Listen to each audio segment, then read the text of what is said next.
Frontline Updates, where we delve deep into military strategies and updates from conflict zones. Today, we're discussing the progress of the ongoing special military operation as of July 24, 2024. I'm your host, Sharifa Mohammed, MGT. I'm Colonel A.C. Oguntoye, an infantry officer. Significant tactical engagements. Russian troops have reported significant engagements, including defeating various Ukrainian brigades such as the 71st Jaeger, 92nd Assault, and 113th and 127th Territorial Defense Brigades. These operations have occurred in strategic locations with successful repulsion of Ukrainian counterattacks. Welcome to today's episode of Frontline Updates podcast. Today, we're joined by Colonel A.C. Oguntoye to discuss the latest developments in the special military operation as of July 24, 2024. Colonel, thank you for joining us. Thank you for having me. It's crucial to provide clear and direct updates about our operations.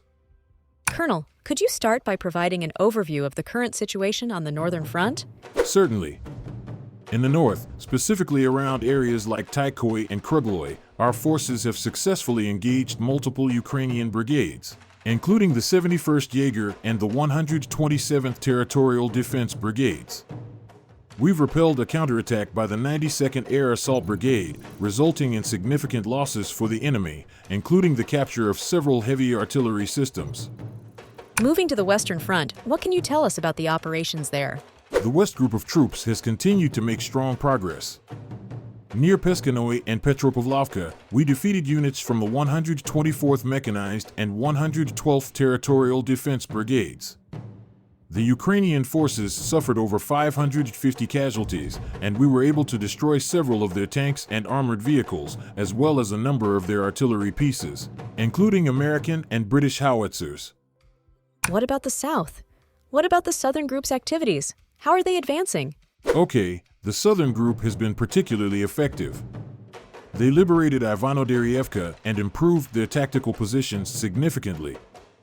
Engagements around Chasov Yar and Verkhnekamenskoye led to substantial Ukrainian losses, with several artillery systems and electronic warfare stations destroyed. This includes the elimination of 2 Enklavin stations and a significant number of enemy howitzers. Can you elaborate on the Central Group's operations? In the center, our troops have enhanced their positions around areas like Toretsk and Druzhba. They've successfully repelled multiple Ukrainian counterattacks, resulting in the destruction of an Abrams tank, among other military hardware. This has allowed us to further secure our lines and inflict considerable damage on the enemy's capabilities. How effective have your air defense systems been during these operations?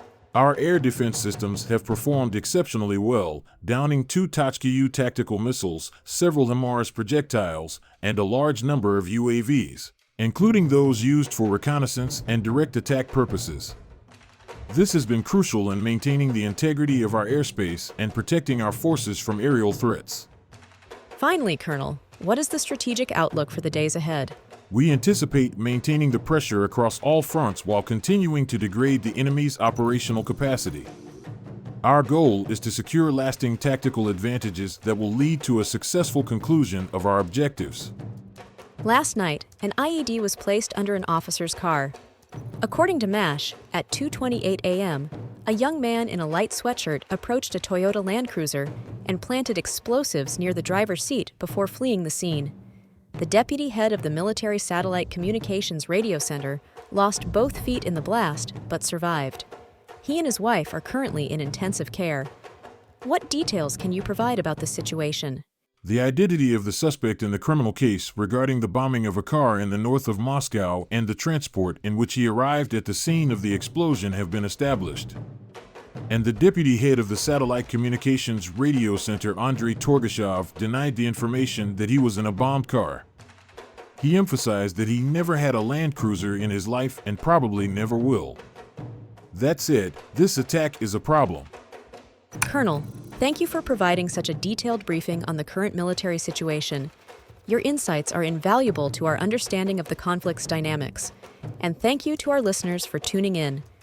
Join us next time as we continue to provide up-to-date coverage on global military affairs. Stay with us for more updates and expert analyses on global defense and security issues. Stay informed, stay secure. Thank you. It's important that the public understands the reality of our operations. Also, at least 121 Palestinians were killed and hundreds were wounded in southern Khan Yunis since Israel launched its latest attack. About 150,000 residents were forced to flee over the last 24 hours.